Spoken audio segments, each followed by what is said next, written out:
No, that was... And it really launched Heath Ledger, too, because this was, I believe, right after 10 Things I Hate About You. Good movie, by the way. Yeah. But, very good. But I think him being able to do the work in The Patriot that he did really launched him in some other movies. Yeah. And I know it played a big role in them casting him for Brokeback Mountain. That really was like, okay, he's now established as a Hollywood stud. You know what I mean? Well, because like he covered a role that a lot of people didn't want to cover. A lot of people turned it down too, but I think when they're like, you know what, Heath is the guy. Pair him with Gyllenhaal, see what happens. And I haven't seen it, but I've heard it's good. But then you look at what happened with. He did a lot of movies after that.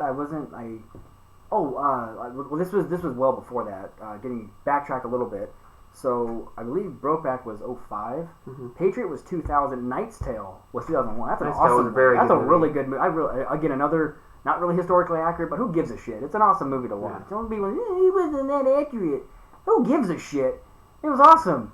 You know, that was the type of music that they listened to. They didn't play AC/DC back. Get the fuck out of here. It's the point of hiring team. It's an awesome movie. Anyway, that really, between The Patriot, Knight's Tale, Brokeback. I know I'm missing at least what feels like at least half a dozen other movies, but then it kind of peaked with The Dark Knight and his Joker. And I can't hold this back. So this funny story, this buddy of mine, his great, just don't me. So it's not about veiny boobs, is it? It's about Brokeback. We'll get to that later, more in detail. But no, it was about Brokeback. This buddy of mine, his granddad was he's a cowboy. He actually ranches and all that. He heard about this movie. He's like, oh, it's a movie.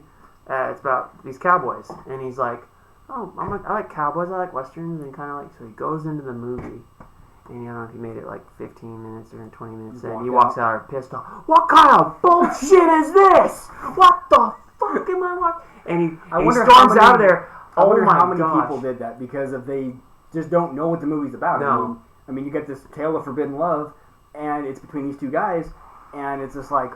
Oh shit! If people, you guys got to do a little bit of background on these movies, just a little bit, just to kind of know. I think the cover would have sold it for me.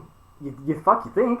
I mean, it kind of says it to itself. The cover, you're like something's up. This is not Tombstone that you're watching. This is something way different. I mean, you obviously. Yeah. I mean, if you see the cover of that, or any western like Young Guns, cowboy type movies, and then you see Brokeback Mountain, it's got to tell you something. This is a little different, and I wouldn't mind watching it just to see, from a cinematic perspective, because I do like Heath Ledger, and I do like Jake Gyllenhaal. I wouldn't mind watching this. I'm not going to go out and I've got to watch this movie now, but I mean I wouldn't mind just to watch it. I just picture you with like popcorn.